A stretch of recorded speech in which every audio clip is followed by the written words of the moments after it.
Un ex-gardien de camp nazi de 95 ans extradé des USA vers l'Allemagne. Un ressortissant ukrainien de 95 ans, ex-gardien du camp de travail forcé de Troniki, en Pologne, a obtenu le passeport américain après avoir menti sur son passé.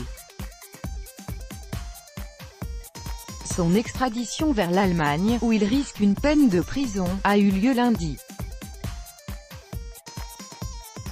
Les États-Unis ont extradé vers l'Allemagne Jackie Opalige, un ex-gardien de camp nazi, apprend-on sur le site du département de la justice américain.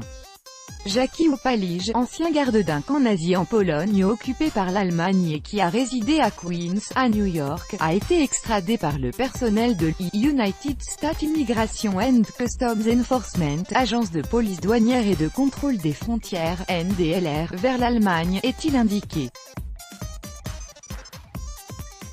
Copyright AP Photo, département de la justice des États-Unis. Jackie Opalige, ressortissant ukrainien, Jackie Opalige a immigré aux États-Unis en 1949.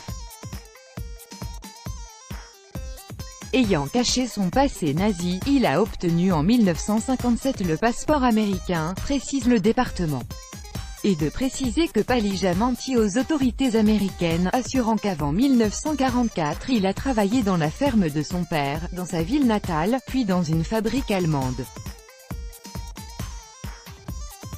C'est au cours des années 2000 qu'il a été révélé que pendant la guerre il a servi au sein de la garde armée du camp de travail forcé de Troniki et, en conséquence, est responsable du massacre de 6000 hommes, femmes et enfants juifs perpétré le 3 novembre 1943. En 2003, un juge fédéral a révoqué sa nationalité. Un an plus tard, un avis d'extradition a été émis.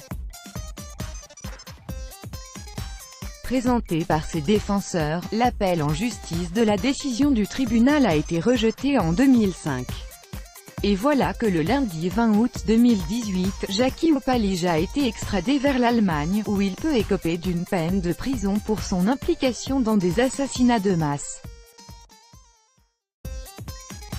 Ephraim Zuroff, principal chasseur de nazis, a salué cet acte des autorités américaines et l'insistance avec laquelle ces derniers ont mené à bien cette campagne longue de 14 ans.